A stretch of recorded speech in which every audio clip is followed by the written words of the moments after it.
Hello there guys, welcome back to the channel. This is Pure Wrestling. On today's show I'm bringing you official NXT review and results. I'm going to go over the last night's show, the 7th of March 2018. It was quite a good show, I'm not going to lie. I'm going to go straight into it without an introduction. I'm going to go straight into what happened. Basically we kicked off with the Dusty Rhodes Tag Team Tournament. We had the first round and we have Authors of Pain versus TM61. Obviously TM61 just coming back again. Nice to see them back. Had some good ring action in this match, but at the end, Authors of Pain with the last chapter on Nick Miller. Very good finisher. It looks like they're getting better and better every single week. But there was a special segment which I wanted to talk about, was Razor powerbombing Shane Thorne down on the apron. It was a very good segment. If you haven't seen it, go and check it out because it was a very good segment.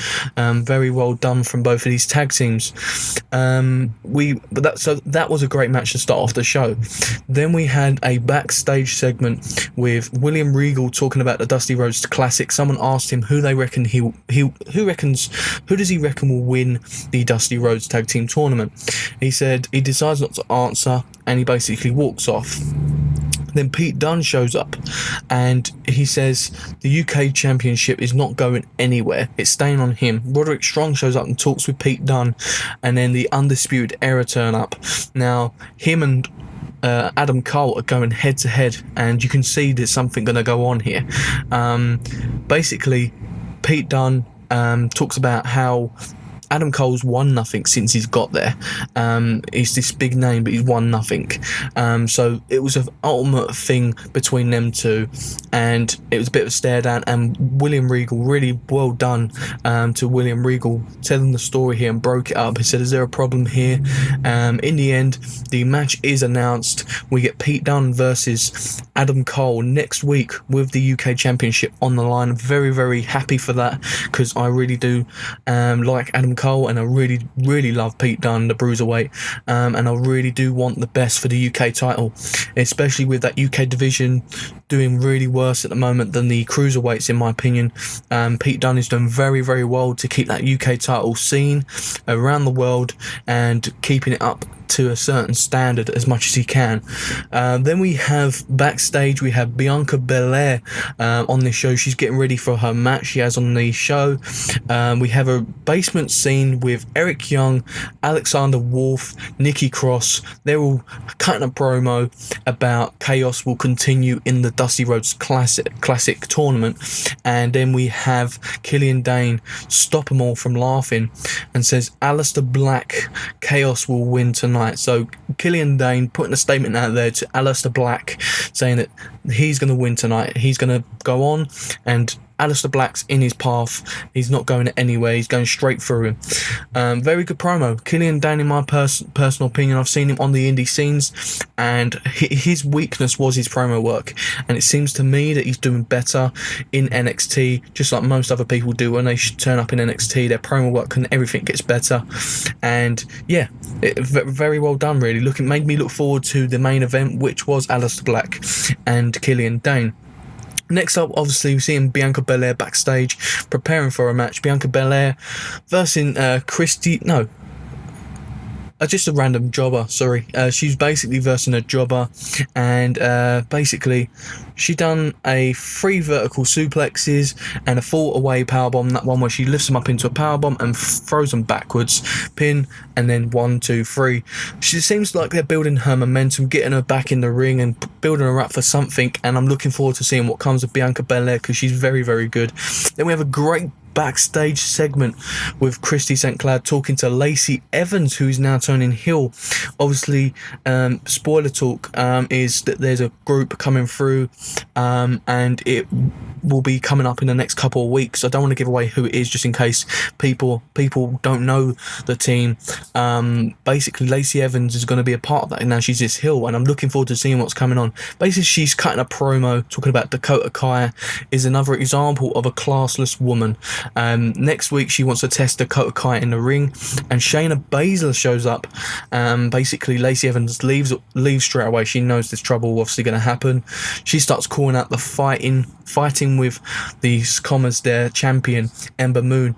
All she's received is silence and nothing else, and she hasn't heard nothing about the match. Obviously, normally you issue a challenge and you get a response, and she hasn't got none. One thing I must say, I really do like Shayna Baszler, but one thing I really want to see her improve on is her promo work. I think she's okay, but I think she backs it up in the ring anyway.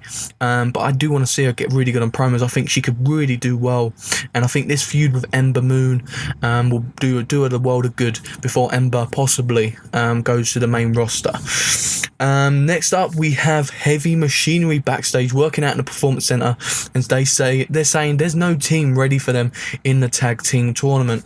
Tucker was pulling Otis along on a sled while he was lifting weights, and it was a really classy scene. I really did enjoy it.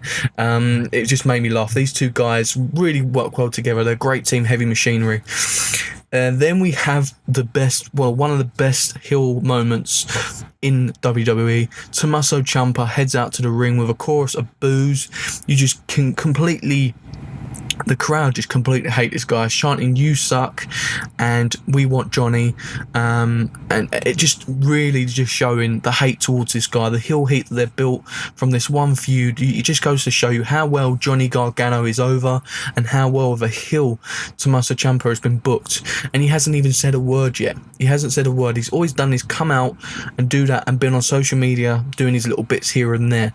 In the end, there was chants going about "We want Johnny," and Ciampa was really getting frustrated. He throws the mic, tries to pick up the mic, throws it down again. Then he goes out into the crowd. He's walking up and he sees someone in the crowd holding a Johnny Gargano poster.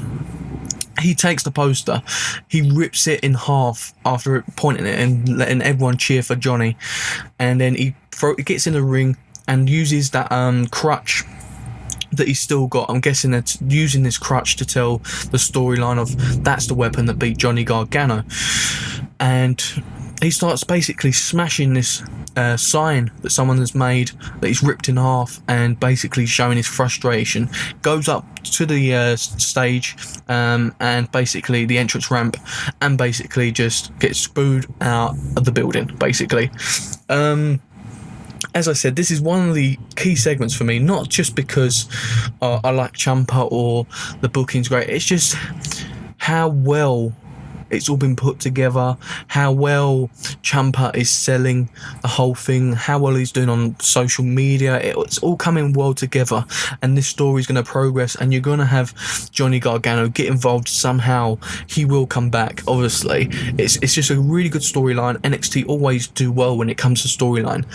It was shown next week. We have Eric Young and Alexander Wolf of Sanity going against Tino Sabatelli and Riddick Moss, and obviously also another round one match was Street Profits versus Heavy Machinery next week as well as Adam Cole versus Pete Dunne, and you're going to have that Lacey Evans match with Dakota Kai. So definitely next week looks like another great week to watch NXT, which I will be reviewing for you guys on the channel, just as I always do.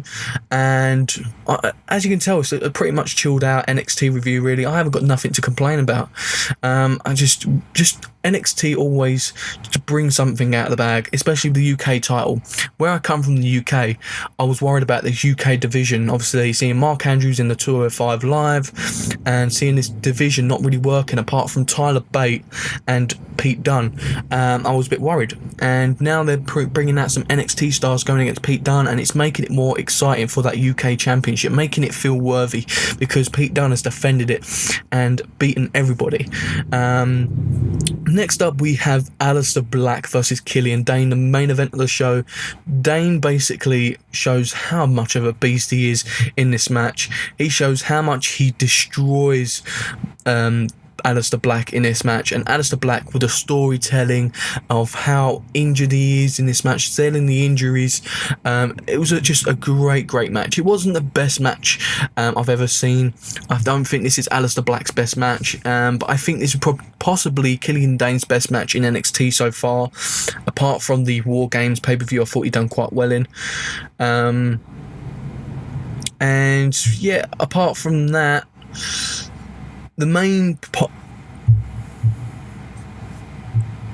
this is possibly Killian Dane's best match in NXT so far, and I'm very, very happy with what they were doing. And basically the main part of this was a numerous amount of momentum going towards Killian Dane, and still Aleister Black hitting that black mass out of nowhere. It was basically a roll-up pin Aleister Black done to Killian Dane. He then gets up and hits him with that black mass so quick and so powerful. I think this looked, every time it looks like a better black mass. They're definitely fading to black. That's all you can definitely say about this move. And after all that, obviously Killian Dane rolls out the ring. Aleister Black closes off the show, being chanted for, and it was, as I said, it was a great show. There was nothing wrong with this show. It wasn't the best of shows. Next week looks very, very good. And I was looking on social media, guys, on the YouTube page for WWE, and it has been announced by William Regal himself at NXT's next pay-per-view. I think it's New Orleans, I could be wrong. Aleister Black will face Andrade Cien Almas for the championship, NXT championship. Really looking forward to this. I'm hoping Black wins, sends Andrade up to the main roster, and Black is your champion going through, and you will get some great matches in the NXT division of the main card. And apparently it has also been announced there will be a ladder match at that pay-per-view as well. If you haven't really heard about it, this is spoiler talk. We have two bits of confirmed news from William Regal himself. Now, the first thing is Aleister Black wins the opportunity to go against Andrade Cien Almas at the next NXT TakeOver New Orleans. I'm looking forward to seeing that match. I really hope Aleister Black wins. They have a great match together, because if you thought Johnny Gargano and Andrade Cien Almas had a great match, I reckon this could rival it as one of the best matches. Aleister Black is definitely one of the best wrestlers in WWE right now. Looking forward to seeing this match, and I'm hoping he sends Andrade up to the main roster, and you have Aleister Black as your champion, giving you great matches every title defense. Another bit of breaking news, which is a bit of spoiler talk. William Regal also announced a new title for the mid card, which is something crucial that I've been wanting for ages. There was only one thing wrong with this, and I'll go on to it. He's announced a 6-man ladder match at the New Orleans TakeOver, and you're going to have EC3, Ethan Carter 3, Velveteen Dream, Ricochet, Adam Cole, Lars Sullivan, and Killian Dane all going for this mid-card championship. And if I remember rightly, it's called the North American Championship or something like that. Obviously they can't use the whole United States Championship or the Intercontinental Championship, something like that. They've had to come up with a new name, and they pulled a new name out the bag. Not the best of names for the title, but it's still a decent name, the title. And then the one thing I found wrong with this match is, the one prediction that I made is when they had a mid-card title added, that Cassius Ohno would be the first one to win it. And the reason why is because he's such a hard worker and a hard grafter. He does some stuff and so much stuff outside of the ring at the Performance Center. You hear all these stories from people in NXT that he's a hard worker, and he trains people, and he just does so much, and he also puts a lot of people over. Now, I thought he would be one definitely to deserve that shot. Now, Adam Cole in the match, I think, is great, but the only thing I'm thinking is he's already got a UK title shot at Pete Dunne, so I don't know why they didn't do that at the NXT TakeOver New Orleans. I think that would have been a better idea, and you have Cassius Ohno in that match instead. But I'm not going to be too fussy. That was the only thing, because it was a personal thing. I really respect Cassius Ohno, but apart from that, that is the news that's been announced. Your North American Championship will be revealed at NXT TakeOver New Orleans, where the main event will be Aleister Black and Andrade Cien Almas for the main title. And that is your NXT review and results, guys. Hopefully you enjoyed this show. Please do smash that thumbs up and let me know you enjoyed this video. Comment down below your thoughts on NXT, the mid-card title, and the main event for New Orleans, and your thoughts on New Orleans itself if you want to. Don't forget, tomorrow, guys, there will be the predictions for Fastlane. If you're interested, please come to the channel. Subscribe to this channel if you are new here. Subscribe to This Is Pure Wrestling. This is the place to be for some awesome wrestling content. And don't forget, on Saturday, my new show, Let's Chat WWE, where your voice can be heard, your topics will be answered and questions, and you can be a part of the show if you want to join me on this podcast or join me on YouTube or even be mentioned on YouTube. This is the place to be, where I can get your opinions heard and your questions answered, and we can also see WrestleCrate unboxings on there as well, which I've just signed up for yesterday.